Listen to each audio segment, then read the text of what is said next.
Stand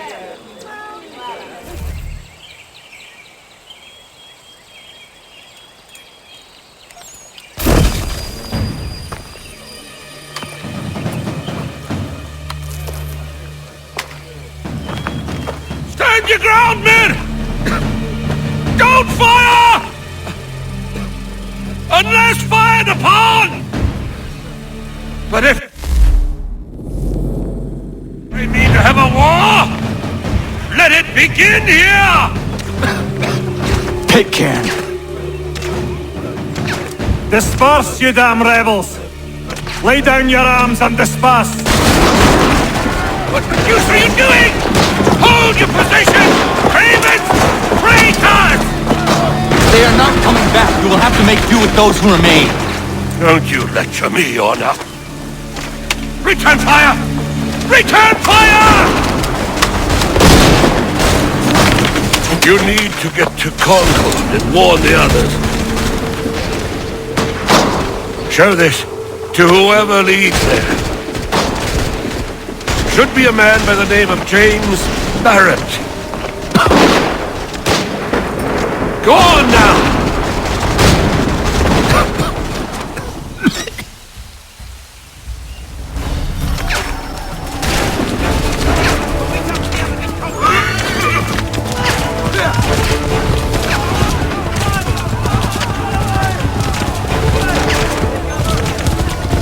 Get moving, men!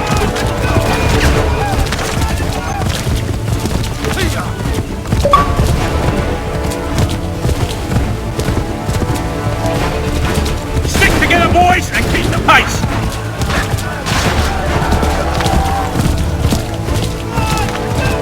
To Concord, lad!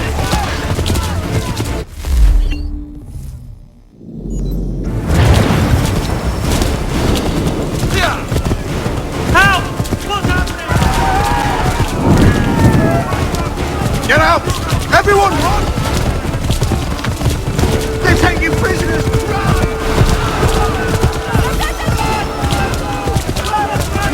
The redcoats are taking...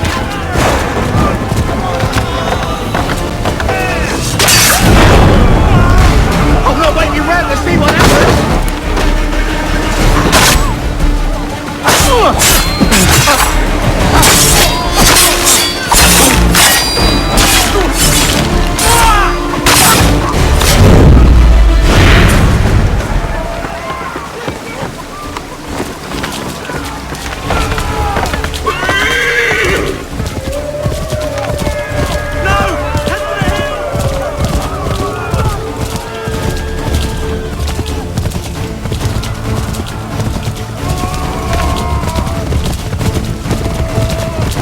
I've got a surprise for that!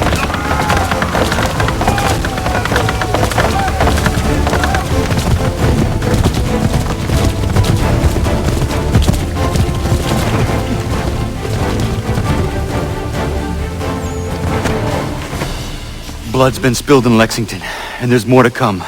The regulars are on the march. You don't say.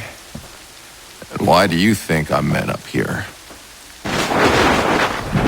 Go home, or you get yourself killed.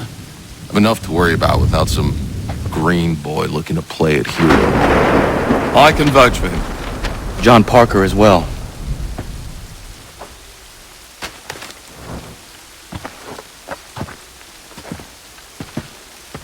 Where's Revere? Captured? What? Fear not. That man's no stranger to sticky situations. He'll be fine.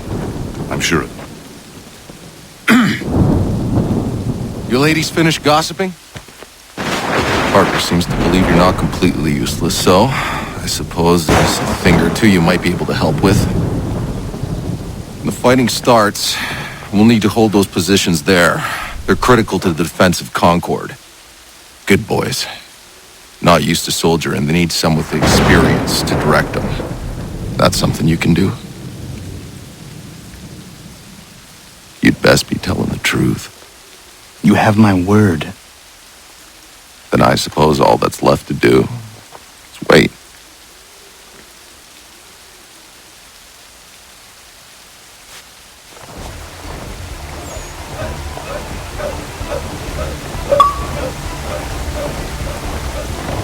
Sir! Mount the barricades! No! Ensure my men hold those positions. If the Red Devils break through, we're finished. What would you have me do? Listen carefully. The Redcoats will form firing lines. Order the men to shoot just before the line is ready. Too soon and they'll miss their targets. Too late, and the enemy will open fire first. Understood. And if any of those bastards make it through, engage them. You must keep my men alive.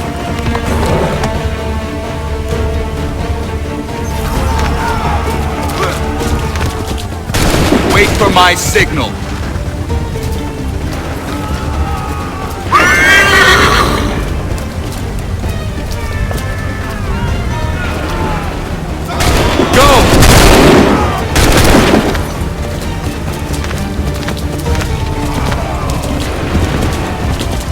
Hold fire! Shoot!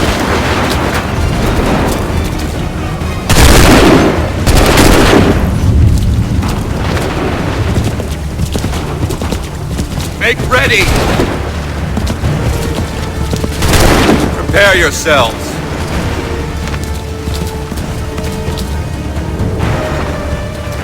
Go!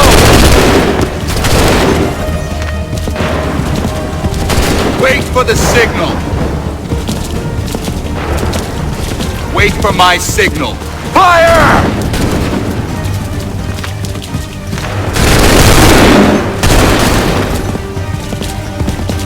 Hold fire! Fire now!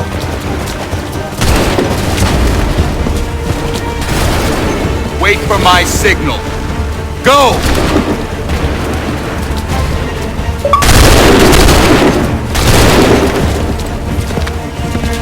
Wait for the signal.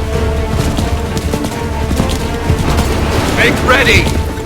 Fire now.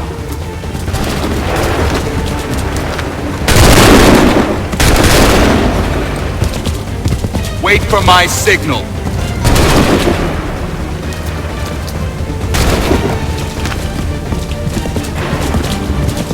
Wait for my signal. Fire! Prepare yourselves. Fire! Hold fire! Go!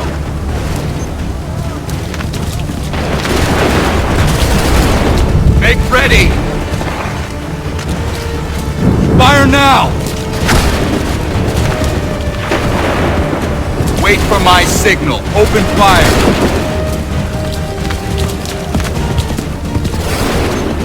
Wait for my signal.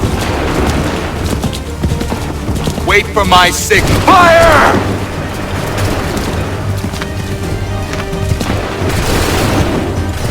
Hold fire! Wait for the signal. Shoot!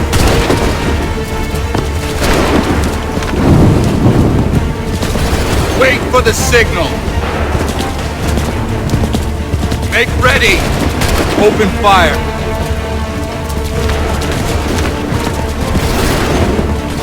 Wait for my signal. Hold fire! Open fire.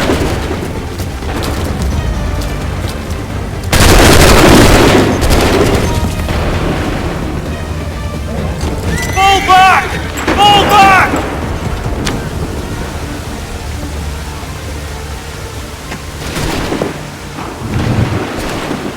We did it! They're turning tail!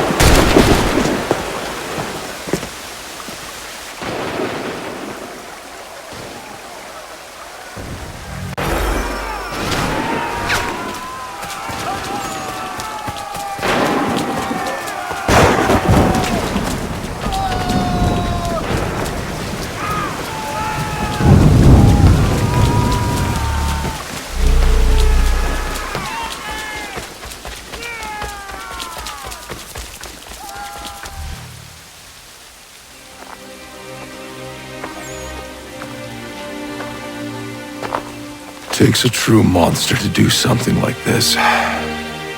At least they're gone. I should have struck when I had the chance.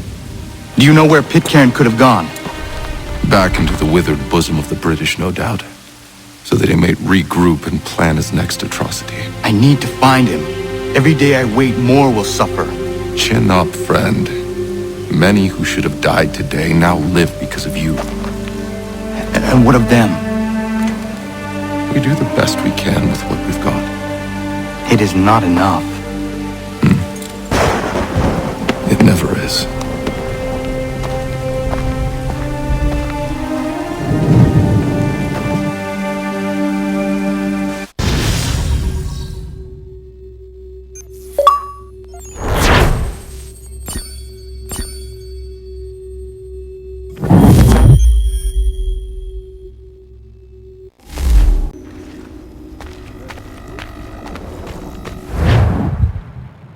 For the support of the glorious cause. I beg they will accept my most cordial thanks for this distinguished testimony of their approbation. But lest some unlucky event should happen, unfavorable to my reputation, I beg it may be remembered by every gentleman in the room that I, this day, declare with utmost sincerity, I do not think myself equal to the command I am honored with. Truly, there is no man better suited to the task. Really? I can think of several. Charles Lee. Have accepted this arduous employment. Do I know you? I would not expect you to remember. Come, Connor, there's someone I want you to meet. I will keep an exact account of my expenses. Sorry to pull you away like that, but the last thing we need is the two of you coming to blows. Now, Connor, allow me to introduce you to our newly appointed Commander-in-Chief, George Washington. Ah, so you're the one who saved Sam and John at Lexington. It was the Patriots who did that. I merely lent support. As humble as he is brave. We could use more men like you. I'm sorry, but if you'll excuse me, I should attend to Charles over there. He looks none too happy about being passed over for command. It was good to meet you, Connor.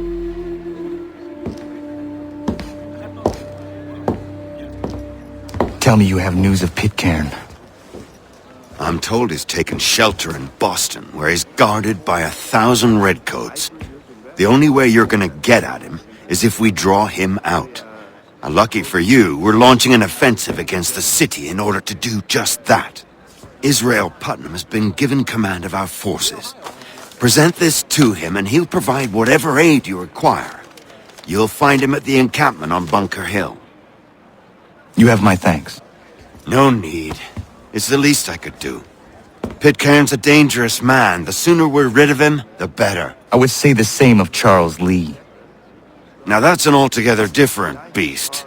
Let us leave it for another day. Best you head to Boston, Connor.